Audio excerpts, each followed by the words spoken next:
Tired of dealing with annoying flies, fruit flies, and gnats in your home? The Zevo Flying Insect Trap is your ultimate solution. Don't wait. Check out the link in the video description now to get your Zevo Flying Insect Trap on Amazon and enjoy a bug-free home today. Gender row boxer Lin Yu-ting was plunged into a second ring controversy tonight after HRT defeated Olympic opponent made the X sign to question her sex, which has been under intense scrutiny in Paris.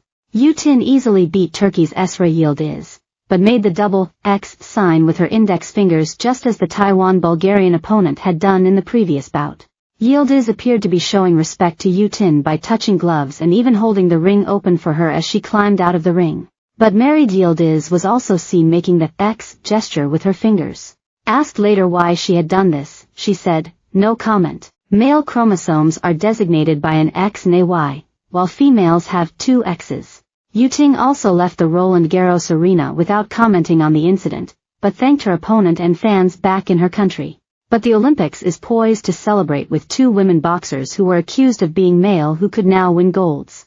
Lin Yu-ting, 28, beat her Turkish tormentor for a place in the women's 57 kilograms category final on Saturday night.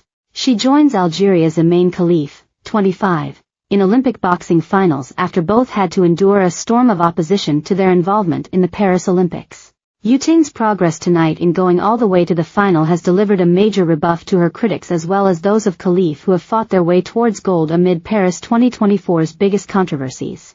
Olympic chiefs will also feel they have been vindicated in their decision not to ban her and Khalif after the International Boxing Association said they had failed gender eligibility tests during a tournament in India last year.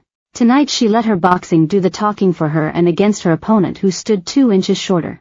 Yu-ting defied the storm that has followed her into the ring and bowed and saluted the 13,000 crowd at Roland Garros, which has been converted from a tennis stadium to a boxing arena and will stage both must-see bouts.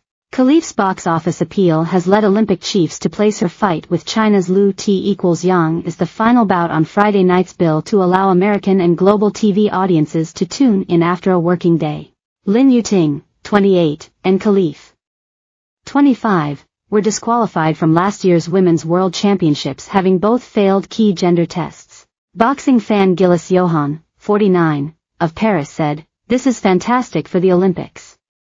I am so glad she has won. I don't care what others say about her. She is an Olympic athlete like all others. My wife and I have been feeling really sorry for this young woman. It must have been really lonely for her this week." But Yu-ting, who stands at 5 feet 9 inches, was registered female at birth, as was Khalif, who has a passport as a female. Olympic chiefs have defended the involvement in Paris 2024 of both Khalif and Yu-ting, who began boxing at the age of 13. The boxer underwent additional tests by Taiwan sports administrators before the Olympics, which confirmed her eligibility after last year's disqualification. Yu-ting's Olympic officials called the accusations discriminatory and declared them a deliberate attempt to undermine the boxer's mental state. The IOC said it made its eligibility decisions on boxers based on the gender-related rules that applied at the 2016 Rio de Janeiro Olympics.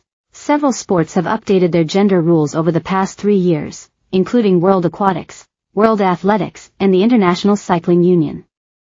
The track body also last year tightened rules on athletes with differences in sex development.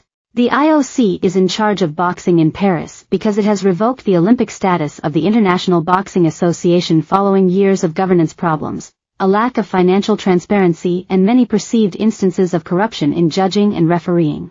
The IBA is controlled by its president Umar Kremlov, who is Russian. He brought in Russian state-owned Gazprom as its primary sponsor and moved much of the IBA's operations to Russia.